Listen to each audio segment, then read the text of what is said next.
heck are you doing? Trying to decide whether to reach for my water bottle or, just kick back and settle in this chair.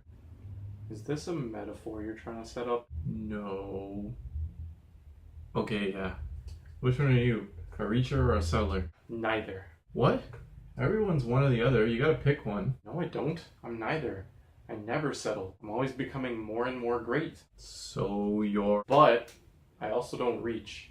Like, for anything. Hey, can you, pass me that ball over there? Oh, yeah, sure. Hey! I never reach. Anyway, I ask, even though I probably shouldn't have, because... You're definitely a reacher. What? Why do you say that? Dude, your girlfriend is way hotter than you. Yeah, but you and I... Never mind. Back to my anyway. I actually don't believe in either. It was a trick question.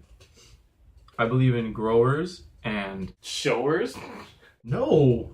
Well, kinda. Growers and glowers. What the? Shut up and I'll tell you. Everyone has a light within that's mentioned across the board when it comes to motivational, inspirational stuff. Some people's are buried deep down, repressed and suppressed, whereas others shine brightly wherever they go.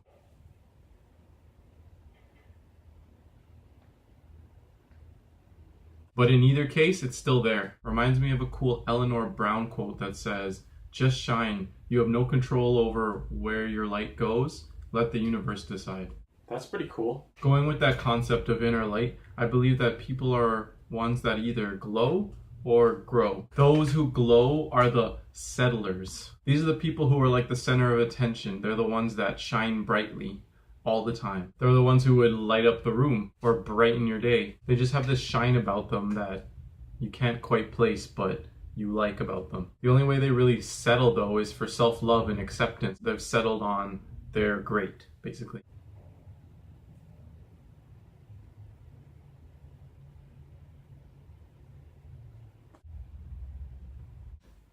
Growers, or those who grow, are the reachers. They're the ones who are increasing their light. They're growing it. Their only reaching is for higher, more awesome heights. They might be attracted to glowers because it's something that they're striving for. It's something that they're increasing. They're increasing their inner light to be. There's shortcomings for both of them, though. The shortcoming of a glower is kind of the same sort of problem as maybe a settler, is getting comfortable, kind of plateauing, just kind of staying the same. If you or a bunch of other people think you're great, you might be afraid to try something new, mix things up, because you don't want to mess up that likeness that you have about you. You don't want to diminish your glow, or you just don't want to risk it.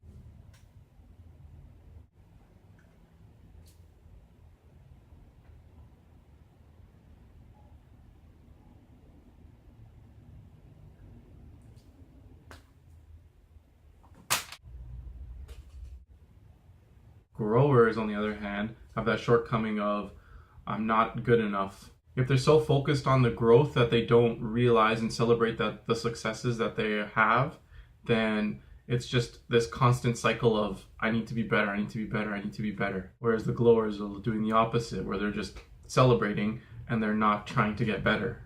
They've settled, but in a bad way. The growers are reaching, but in a bad way. That's why it works so well in a relationship to have one and the other, because they can teach each other. One that's striving for and reaching to be better and better can help the one that has settled and is just plateaued, because they can inspire and encourage them to reach higher heights. A glower who's settled in self-love and acceptance can teach a grower to do the same thing, to accept themselves and love themselves how they are now. So it kind of balances out.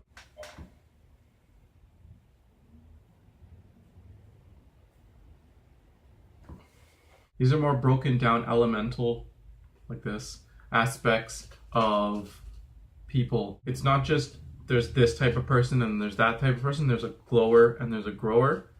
There's a combination of the two in everyone. That combination creates infinite possibilities of people. If you're almost completely a grower with a little bit of glowing, that's going to be a different person who's almost completely a glower, and a little bit of a grower. That would be completely different from someone who may be like half and half or has a little bit more than the other.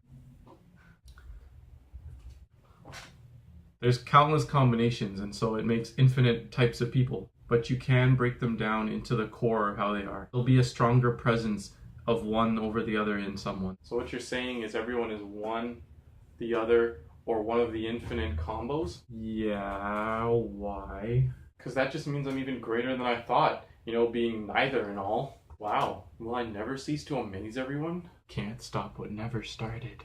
What's that? I said, don't forget to reach over and click that subscribe button. But don't just settle for that and ring that bell icon too. Stop!